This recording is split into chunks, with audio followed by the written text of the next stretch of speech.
Hello, social media friends and family. I am super excited because today I get to share a Saturday with Jody Friedman, a close friend and someone that I absolutely admire. And she gets to share a little bit about who she is and what she's been up to for the last couple of years. And also, she's going to be one of the speakers at my upcoming event on June 14th here in Las Vegas for the Mystics, Monks, Sages, and Rock and Rollers, where science and spirit meet. And I want to introduce her to my platform. I want to give you just a little bit about Jody. Jody is a Reiki master teacher who coaches, speaks, specializes in group meditations and breath work to help people create deep and loving connections through spiritual awareness and healing from the inside out. She also has a successful 3-year real estate business, and Jody partnered up with her agent to keep her foot in the door for her large client base while lasering in and focused now currently in her thriving Reiki practice. She was on the cover of the Las Vegas Women magazine for 2017 edition. She shares a compassionate, inspirational story of changing careers in her 50s to follow her passion. Since then, Jody has become a contributing writer for the Women's Magazine. She's also a master coach and practitioner for NLP, Neuro-Linguistic Programming, and considered a thought leader. Now, one of the most interesting things I believe about Jody is that she came out in this really cool movie called Becoming the Keys, where she was featured with her co-stars, people such as Brian Tracy and Don Miguel Ruiz and Joe Vitale, just to name a few. So if you haven't seen the movie, you definitely want to check it out. It's called Becoming the Keys.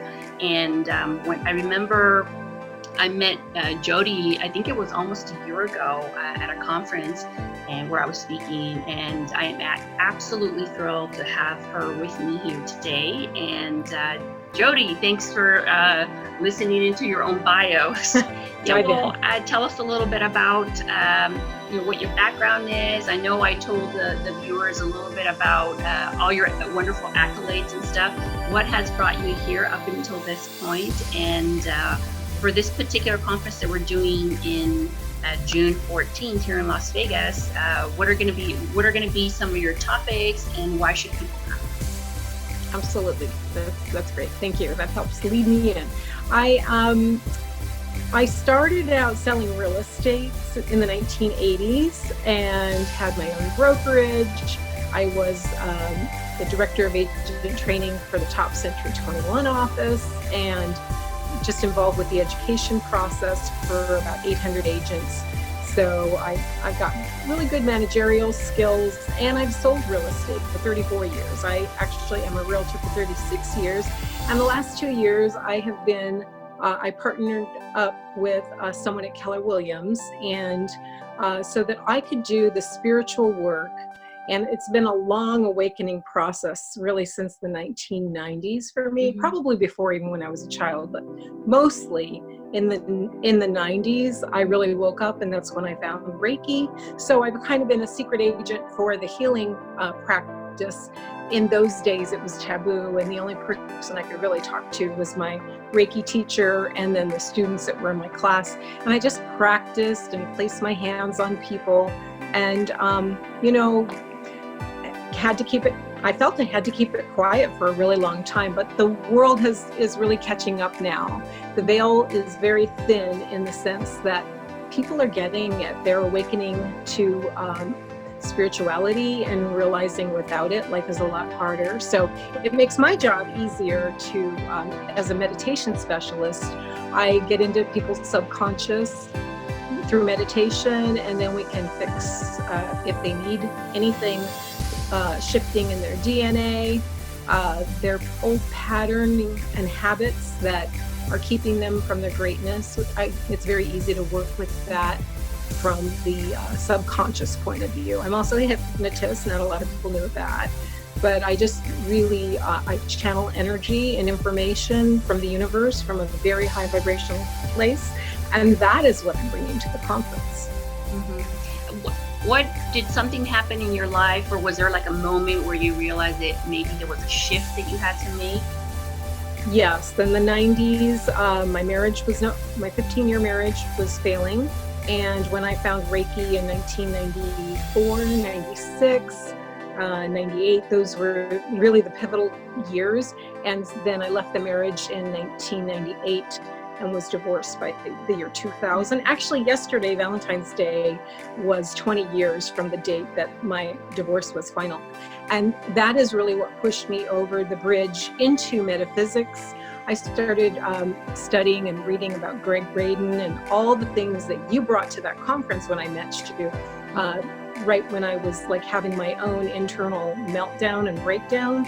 That's when Reiki found me, and that's when I'd go to the library and I'd just pull out metaphysical books and physics, and I knew nothing about that, but I was just guided, and my whole life changed from that point forward.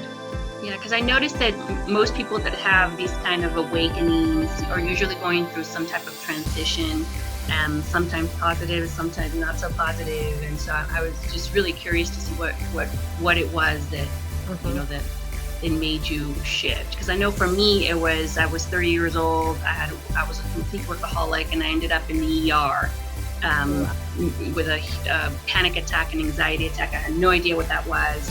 And then I really went searching for answers, because I didn't have a spiritual practice per se. I was going to church every day because I grew up incredibly religious. I was in Bible college reading the Bible every day, but I wasn't a spiritual person. And what I realized in my journey was that it's two different things, being religious and being spiritual.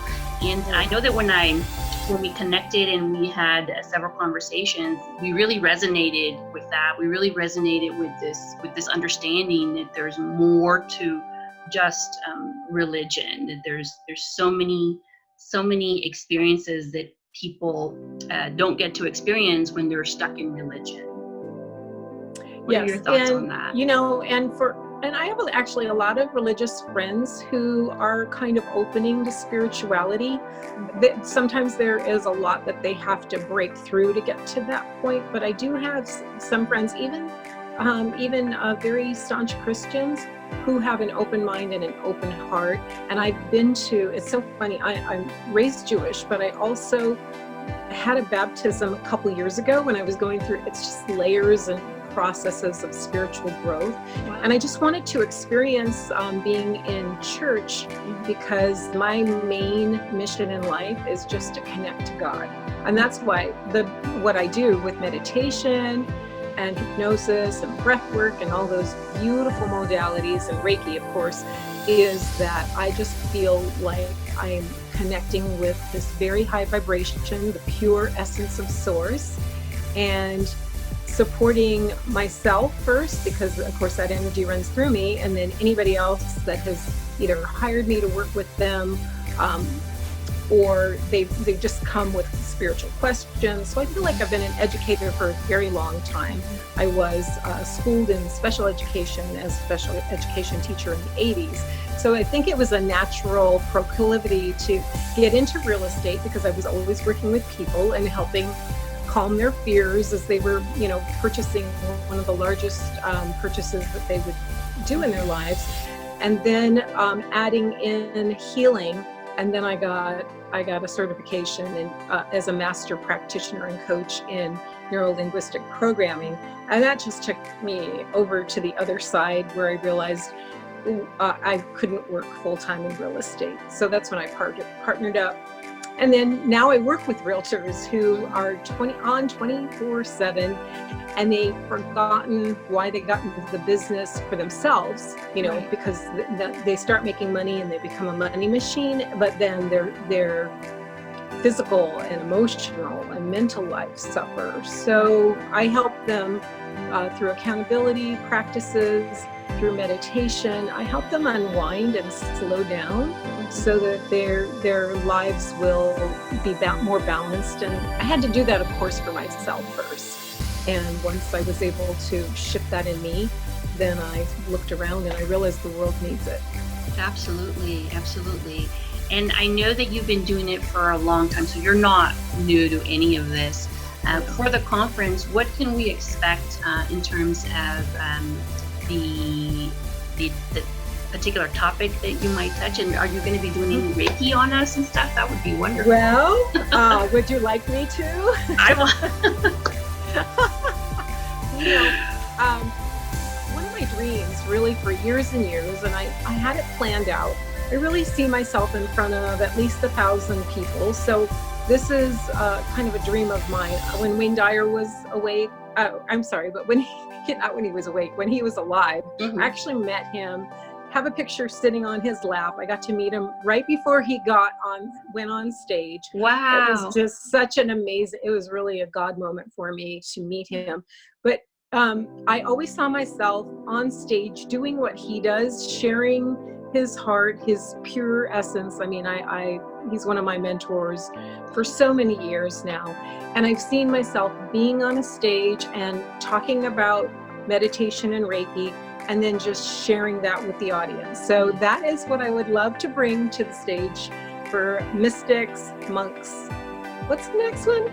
Mystics, monks, sages, and rock and rollers. Rock and roll. I wrote the sages because I know yesterday you were doing another show, and the question was, which one are you, the rock and roller or the mystic? I'm all for sure the mystic, for sure. Yep, I do love everything 60s and 70s Beatles, so I have a little bit of rock and roll in me too, but definitely a little more mystic or yes, absolutely. Well, I mean, we're going to have a live band. We're actually going to have rock and rollers there, quite a few. So I'm looking forward to everybody, to show up. I know that you just said that you envision yourself in front of 1,000 people. This particular conference is about 150 people. So it's great. A little bit more intimate, but nevertheless, I definitely encourage everybody who is interested to get your tickets now, because it's a much smaller room. But I would love to be the one organizing the 1,000 people conference where you will be speaking at, Jody. And the next one, we'll get that 1,000. And having that vision come true. Just like you, I'm a huge Wayne Dyer fan, and when I was in New Mexico in November, although he's already passed on, Anita Morjani, who was one of Wayne Dyer's proteges, was on stage and was talking about him. And Wayne Dyer showed up in a very interesting way. We all felt him in the room, and it was a really magical moment. And I remember driving back from New Mexico back to Nevada and thinking, I've got to put this event together. And I'm just really grateful that you will be one of the speakers on stage. I am truly honored that I get to be on stage with you. You bring so much to the table. And I encourage anybody watching to check out Jody's work. I will have a link down after this video where you can get a hold of her and find out a lot more about her and her work. And I look forward to seeing everybody there June 14th, 2020 here in Las Vegas. Is there anything else that you want to leave and say to the viewers, Jody? Well, I would just really like them to, I really encourage you to look into your heart. Just allow yourself to lean into who you are and not let fear stop you, because if fear is coming up, there's something there to learn about yourself and to push through, because on the other side of that is so much beauty, so much love. And I think since I went through this awakening process, that's all I know.